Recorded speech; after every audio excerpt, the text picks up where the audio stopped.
kauturan, mayong adlaw sa inyo tanan. Siningit yun, mag-audanay man kita sa pagpamalandong sa pulong sa Ginoo nga makita sa John chapter 2 verses 1 pakadto sa 11. Kagiri akon pagabasahon sa hiligaynon nga Bible.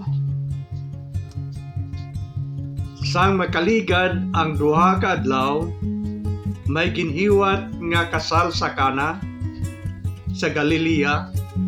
Ang ilo ni Jesus yadto didto, kag si Jesus kag ang iya mga gintuton-an gid-agdaman sa kasal. Sang naurot na inom ang tanan nga mga bino, ang iloy ni Jesus nagsiling sa iya, naurutan sila sang bino. Si Jesus nagsabat, "Ginang, hindi na kinahanglan nga singganan mo pa ako kung ano ang akon himuon. Ang akon tion wala pa mag-abot." Dayon ang iloy ni Jesus nagsiling sa mga sulugoon, "Himuan ninyo ang bisan ano nga isiling niya sa inyo." Ang mga Hudiyo may pagsulondan nanungod sa pagpanghinaw, kag sa sini nga tinutuyo may anom dito ka mga tadyaw. Ang tas sa katadyaw sarang masudlang sang 4 o 5 kalata nga tubig. Si Jesus nagsiling sa mga sulugoon, "Pun-an ninyo sing tubig ang mga tadyaw." Ginpuno nila sing tubig ang mga tadyaw tubtob sa bibig. Kag dayon ginsiganan niya sila, "Karon sando kamo sa sinang tubig kag dalha sa manugdumala sang Punsyon." Gindala nila ini sa manugdumala, kag iya gindimdiman ang tubig nga nahimo nga bino. Wala siya makahibalo kung diin ini nga bino naghalin, pero nakahibalo iya ang mga sulugoon nga nagsandok sang tubig. Gani gitawag niya ang nobyo, kag ginsiganan ang tanan nga mga tao nagasirbi sang labing maayo nga bino una sa tanan, kag kung tama na ang nainom sang mga dinapit, ginahatag nila ang ordinaryo nga bino. Pero ikaw iya nagsirbi sang labing maayo nga bino tubtob karon. Ini amo ang nauna sang kamhanan nga buhat kag ginhimo ni Jesus sa Kana sang Galilea. Dito ginpahayag niya ang iya himaya, kag ang iya mga gintuton-an nagtuo sa iya. Kabay nga ang Dios pakamayo gid sini nga mga pulong. So sa aton na basa, may isa kadako nga okasyon dito sa Kana, isa ka kasal, kag ini amo ang labing malipayon nga tion sa pagtililipon. Kay man ang kasal iya daw medyo malipayon, hindi ina tion sang paghinibi kundi tion sang kalipay. Kag sa aton na basa, may ara dito nga mga makabig naton nga special nga mga gin-invitar. Si Mary, ang tawhanon nga iloy ni Jesus Christ, si Jesus Christ mismo, kag ang iya mga disciples. So ang mga sumulunod ni Kristo, yadto dito ang iyang nanay, si Mary, yadto dito. Pero ang pinaka-importante nga bisita nga gin-invitar nga nagtambong sa among nga kasal, amo gid si Jesus Christ. Kay nahibal-an na naton nga si Jesus Christ ya halin sa langit, anak sang Dios, bugto nga anak sang Dios, nagkaris kalibutan agod sa pagluwas sang tanan nga mga katawhan sang ila kun aton mga kalapasan. Pero aton ini jutay talupang don sing mayo, Kagatagan man naton ini sing pagtulunan sa aton mga kabuhi.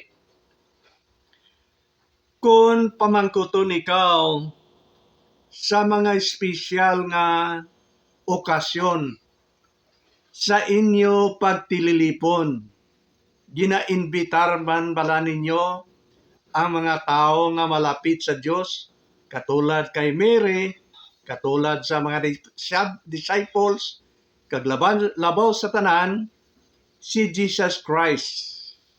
Inyo man bala gininbitar si Jesus Christ sa inyong mga pagtililipon, katulad sang kasal, birthdays, kagiban pa nga mga espesyal nga okasyon.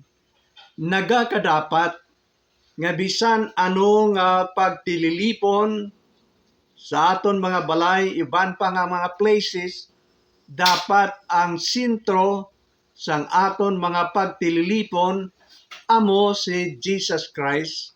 Kay makabig naton nga sa sini nga okasyon sang kasal dito sa kana, ang labing importante nga persona amo si Jesus Christ.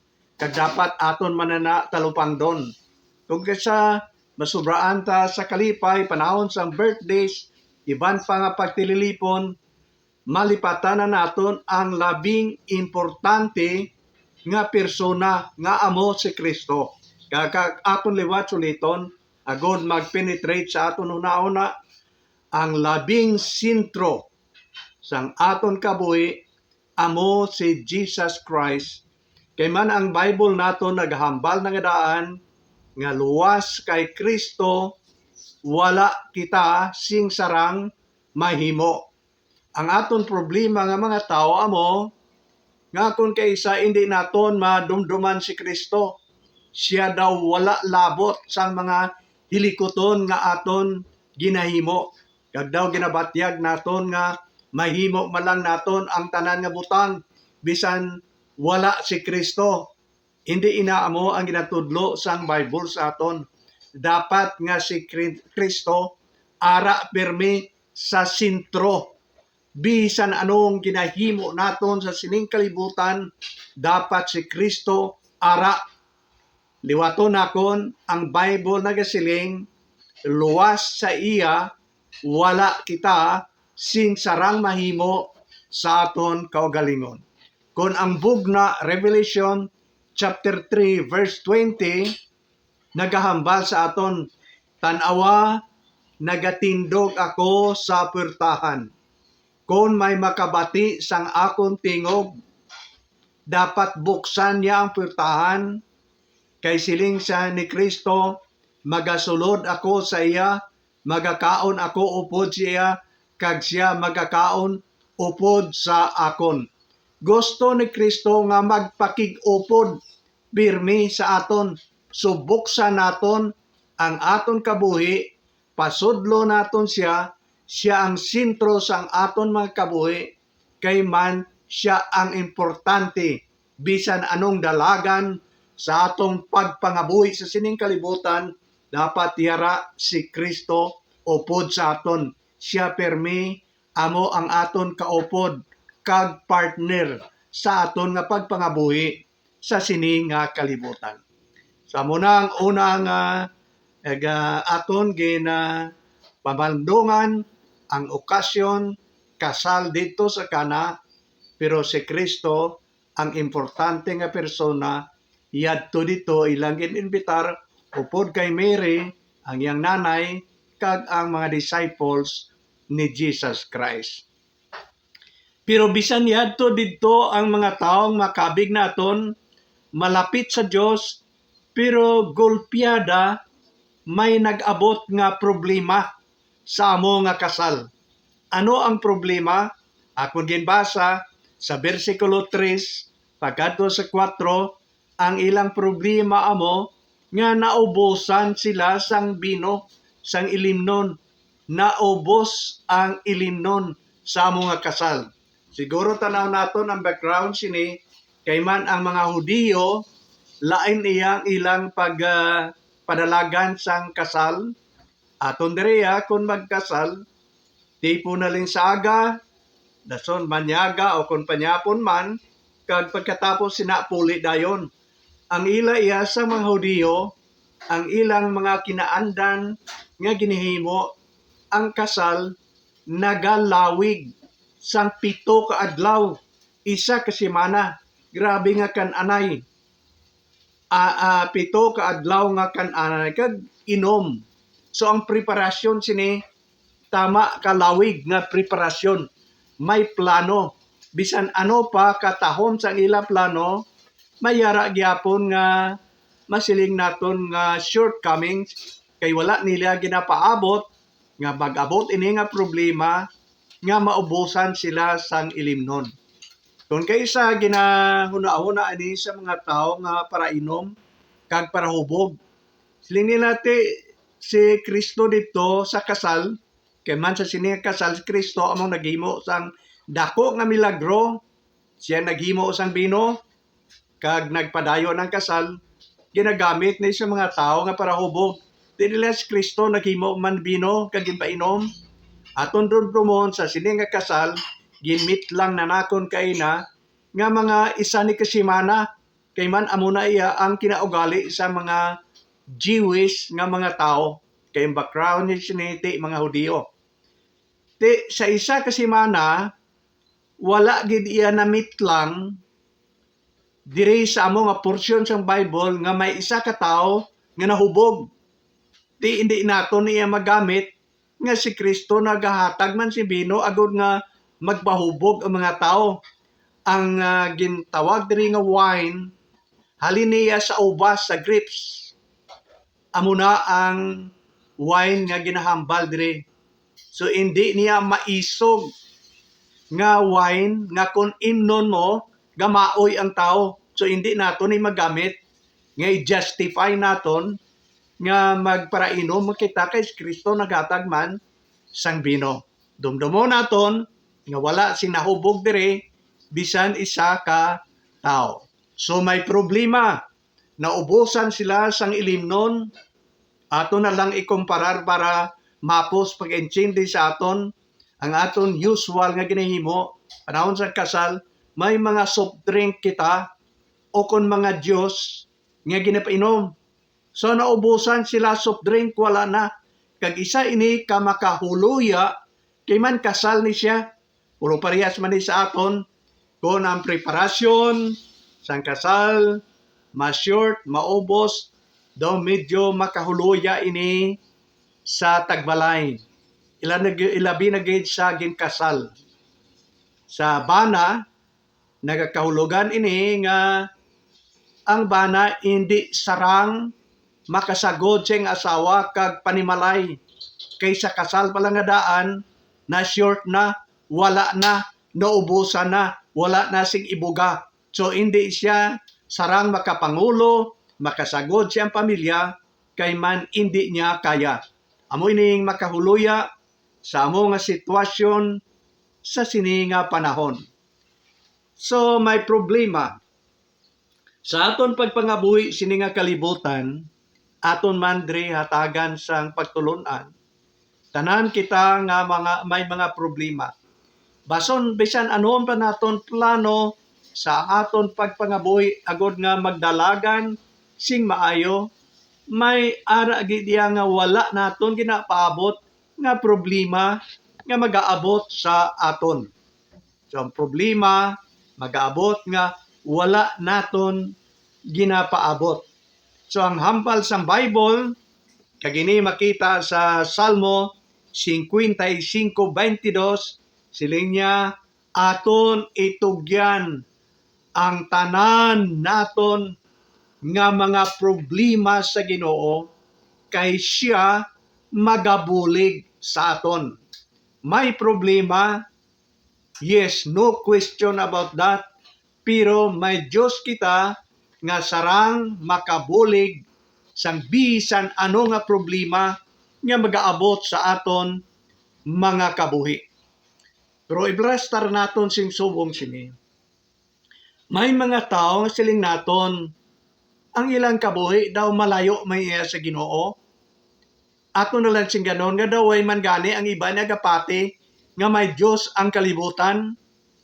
Pero matingala kita nga ini nga mga tao nga daw wala man iya palapit sa Ginoo, daw wala man problema.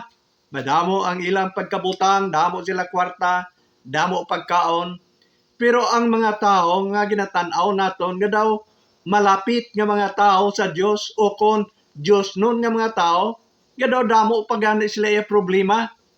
Kulang pagkaon, kulang kwarta, nagapangita pa kung diin makuha sang kwarta para ibayad sa eskwelahan sang ilang mga kabataan. Pero ang masiling naton amo niyo, mas maayo pa nga kulang ang imong pagkaon, pero may Diyos ka sa imong kabuhi nga nagaupod sa imo. Ikumpara sa mga tao nga damo kwarta, damo pagkaon, damo pagkabutang, pero wala Diyos ang ila kabuhi.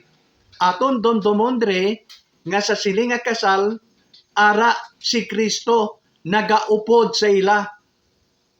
Bisan kulang ang ila nga pagkaon kag ilimnon, pero si Kristo nagaupod sa ila. Sa amuman nga bagay, kung may Kristo kita sa aton kabuhi, bisan ano pang kakulangan material nga mga bagay, okay lang. Anyway, si Kristo upod sa aton. Amo na ang labing importante. Pero sa sini nga istorya, makita man naton nga kada problema gali nga mag-aabot sa tao, may solusyon, masulbar. Wala sing problema nga mag-aabot sa tao sa sini nga kalibutan nga wala sing solusyon, nga hindi masulbar. Okay, may problema sila, naubos ang ilang ilimnon, pero may solusyon. Paano nila ginsulbar ining dako nga problema? Una sa tanan, nasulbar ini tungod kay si Mary, the human mother of Jesus Christ, nagpalapit kay Kristo. Nakita naton sa verse 5. Si Mary nagpalapit kay Kristo kag ginpresentar niya ang problema. Nagsiling si Mary kay Jesus Christ, naubusan sila sang bino. Okay, ang sabat ni Kristo nagasiling, wala pa mag-abot ang akong tion. Wala man nagsiling si Kristo nga way ko day alabot sang problema nga na. Kundi nagsiling si Kristo, okay, ginang, wala pa mag-abot ang akon nga tion. Sa aton man pagpangabuy amo man sini, anong ginhimo ni Mary? Nagpalapit siya kay Jesus Christ. Mga utod, nagsiling ako nga sa sining kalibutan, madamo kita sang problema, pero ang tikang nga aton paghimoon agod nga masolbar ang problema, magpalapit kita kay Jesus Christ. Kay man si Jesus Christ, sarang makahimo kung ano ang labing maayo para sa aton. In fact, ang Bible naghambal sang subong sini, sinyakon ang mga tao, ang mga ginikanan, nga mayara nga kaloyahon, sarang makahatag sa ilang mga anak sang mga maayong bagay nga kinahanglanon sang iyang mga kabataan, labaw pa ang aton Dios, siya makasarang maghatag sa aton sang mga maayo nga bagay nga aton mga kinahanglanon. Siling sang Bible, bisan pa ang mga malaot nga mga ginikanan, tatay, kung ang iyang bata magpangayo sang isda, hatagan bala niya sang manog? O kung bisan pa malaot nga tatay, kung magpangayo ang iyang bata sang tinapay, hatagan niya sang bato? Siling sang Bible, hindi. Nya bisan pa ang mga tatay nga may kaluyahon, makahatag sang labing maayo para siyang kabataan, labaw pa ang Dios sarang siya makasulbar kag makahatag sa aton sang labing maayo para sa aton. Mga utod, kung ikaw may problema, sinong ginadangpan mo? Dapat sundo naton dire. Si Mary, ang nanay ni Jesus Christ, nagpalapit kay Kristo. Ini amo ang ihimplo nga dapat naton sundon. Kita man magpalapit kay Kristo. Galing kun kaisa ang problema naton, lain ang aton ginadangpan, kag lain ang aton ginapangayuan. Dapat magkadto kita sa husto nga tao nga aton paggadangpan nga makahatag kag makasulbar sang aton mga problema. Kagano pagid ang ginhimo dire. Tapos ni Mary gin-present ang problem kay Jesus Christ. Nagkadto dayon si Mary sa mga sulugoon. Dito sa mga kasalmay sulugoon. Siling ni Mary sa mga sulugoon, kung ano gani ang isiling niya, kung sa aton pa si Kristo, sunda ninyo. Kung ano ang isugo ni Jesus Christ, sunda ninyo. Kanami isining mga pulong. Dapat nga amo ini ang huptan manaton. Nagasiling kita kag ang kalabanan sa aton nagahambal nga ginahigugma gid naton si Mary, ang nanay ni Jesus Christ. Kung ginahigugma naton si Mary, dapat talupangdon naton ang iyang ginahambal. Anong ginahambal ni Mary? Ang ginahambal ni Mary nga kung ano ang isugo sa iya anak, si Kristo, si Jesus Christ, amo ang aton sundon. Wala nagsiling si Mary sa mga sulugoon, kung ano gani ang akon ihambal sa inyo, amo ang inyong sundon.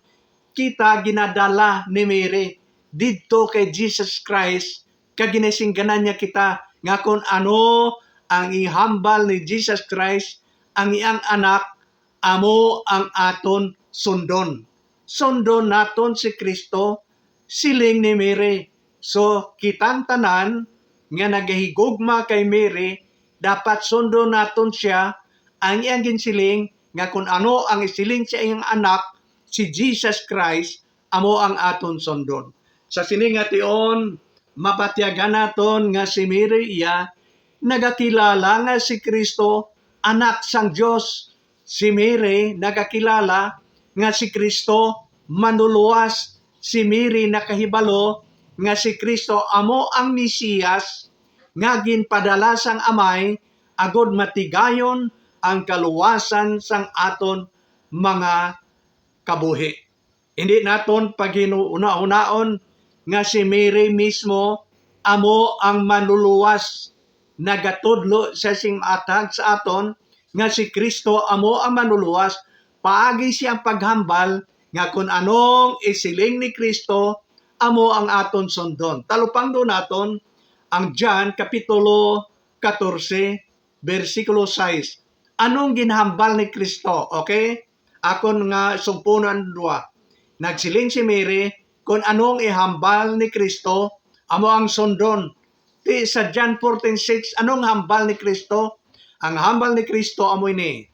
Nya ako amo ang dalan sa langit. Amo na ang hambal niya. Wala sing bisan sino nga makaabot sa langit kung hindi mag-agi sa iya. Kung imong ibutang dira si Mary, nagsiling siya, okay, amo ina ang sundan ninyo. Ngang hambal ni Kristo, siya lamang amo ang dalan sa langit. Wala sing isa ka tao nga makasulod dito sa ginarian sang langit kung hindi mag-agi kay Kristo. Wala na sing iban nga dalan, wala na sing iban nga paagi, agod maangkon naton ang kaluwasan, kundi paagi lamang kay Kristo, kay siya makasarang magdala sa aton dito sa langit. So kita dapat magsunod sa mga natudlo sang Bible, kag bisan pa sang gintudlo ni Mary, nga labing maatag nga si Kristo lamang amo ang dalan dito sa langit, kabangdanan nga nagsiling siya, kung ano ang iyang hambal, amo ina ang aton nga sundon. Natigayon ang pagsulba sa ilang problema. Una, si Mary, gin-present niya ang problem kay Jesus Christ. Sa mga bagay, kung anong problema naton, dapat kita magpangamuyo sa amay paagi kay Kristo. Kay siya lamang ang makasarang magsulbar bisan anong gumuntang nga nagaabot sa aton mga kabuhi. Kag ang mga sulugoon dire nga ginhambalan na Mary kung anong isiling ni Kristo, sundan ninyo, nagtuman ini sila sang ginsugo ni Kristo sa ila. Sa siningation, si Kristo nagpalapit sa mga sulugoon dito sa kasal. Kag ginsingganan niya ang mga sulugoon, siling ni Kristo sa ila, kandos kamo sang tubi, kuha kamo tubi, punan ninyo ining anom katadyaw. Kay may anom katadyaw nga yadto dito, nga wala na sulod, empty. Punan ninyo, kutob gid sa bibig sang tadyaw. So ginbuta nila ang anom katadyaw, kutob gid sa bibig, puno-puno gid kayo, nga kung dugangan nimo bisan isa lang kutsara nga tubi ang kapuno, maawas na siya. Gaawas-awas na nga daan, tama gid ka buta, punan ninyo. Kag sa tapos nila na puno, nagsugo si Kristo sa ila. Okay, ihatag niyo to sa maestro sa nagamanage sang kasal, nagadumala sang kasal. Kag ginatag nila dito, gindimdiman sang maestro dito sa kasal, kag nabatyagan niya ang kanamit, pinakamanami nga bino, halin pa sang pagkabata niya, sang maestro nga to, wala siya makatilaw sang kanami nga bino katulad sa to. Okay? Una, aton talupang doon ang tadyaw nga bali anom nga buta gid. Nga ang nagsugo gid si Kristo nga butaon gid daw, nga nagaawas-awas na ang tubi. Kay man si Kristo ara siya una-una nga magahimo siya sang milagro. Karon kung wala to mabuta, ang mga tao magduda to. Ang mga sulugoon magduda man. Masiling silang kagalingon. Siguro may sikrito to nga nakita nga naton, nga nagbutang to sang bino, among natimpla sa tubi, kabangdanan nga nagnami ang tubi nahimo nga matamis nga bino. Hindi na to nimo madugangan, kay awas-awas na to nga daan. So hindi kita makaduda nga magsiling nga siguro may nagsikrito to yabubo isa ka botelya nga bino. Wala, nag-awas na to. Kung dugangan mo bisan isa lang ka kutsara, maawas na to siya, kay nag-awas-awas na nga daan. Buta na gito iya kayo. So inimata gid iya nga milagro. Wala na sing sekreto nga nagbubo to, isa ka galon nga bino dito, kabangdanan nga nagtamis. So milagro ina. Pero ang aton makabig man dire nga leksyon sa aton kabuhi, doon dumon bala naton. Si Kristo nagsugo sa sulugon. Okay, butaan nyo ang anom katadyaw. Wala nagsiling si Kristo, okay, tubi, sulod na kamo sa tadyaw tanan, kag mahimo kamo nga bino, wala niya na ginambal. Ginpapbuta niya, kag ginsugo niya ang sulugoon. So mayari nga sulugoon, pero ang sulugoon hindi makahimo iya bino, halin sa tubi, pero pwede nila mabuta ang tadyaw sang tubi. Okay? Ang aton application sini sa aton kabuhi amo ni. May ara nga division of labor.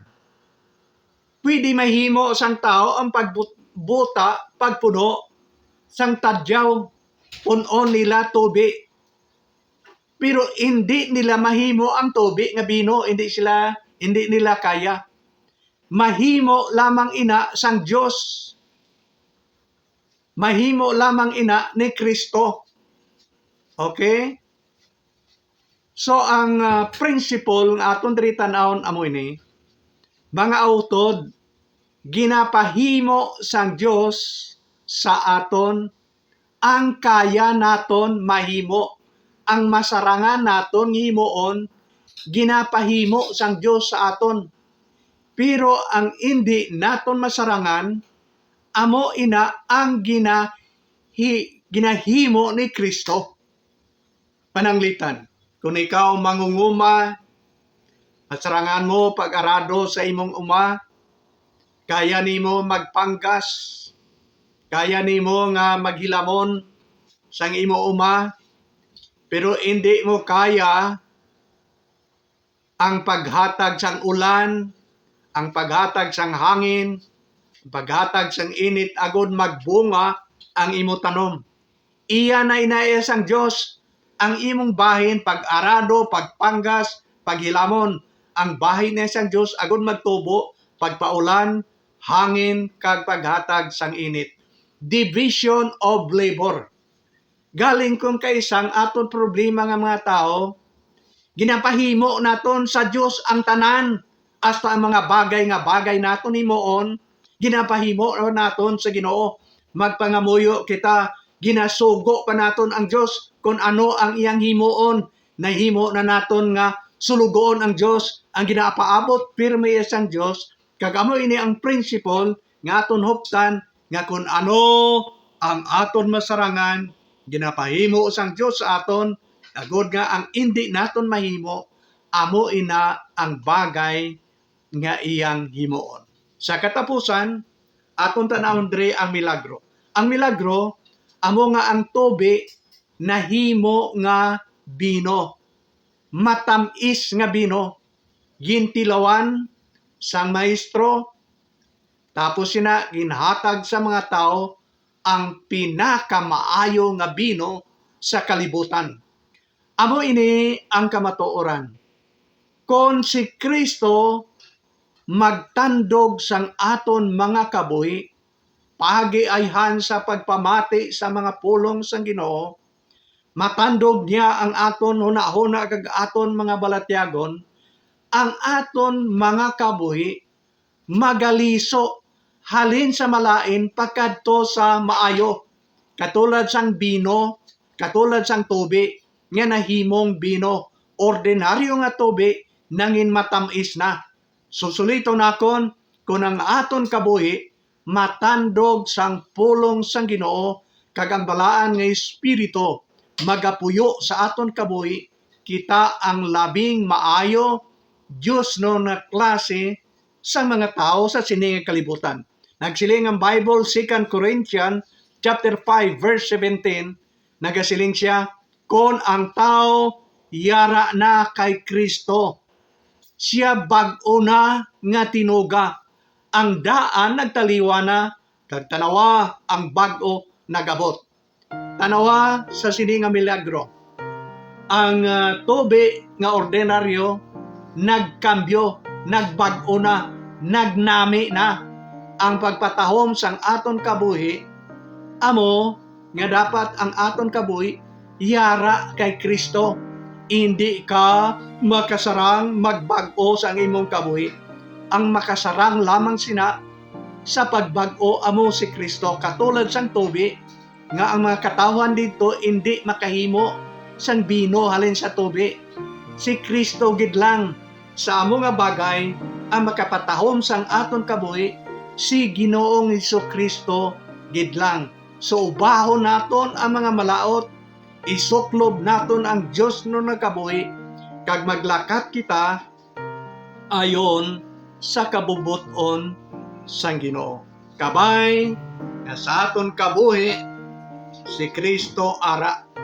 Kabay sa bisan ano nga okasyon nga aton ginahimo sa aton pagpangabuhi sa sining kalibutan, si Kristo amo ang sentro. Kag mangin sentro lamang siya kung sa sining tion ibon buksan ang imon kabuhi, batonon nimo siya sulod sa imong tagipusoon sa sinigig nga tion. Madamong salamat.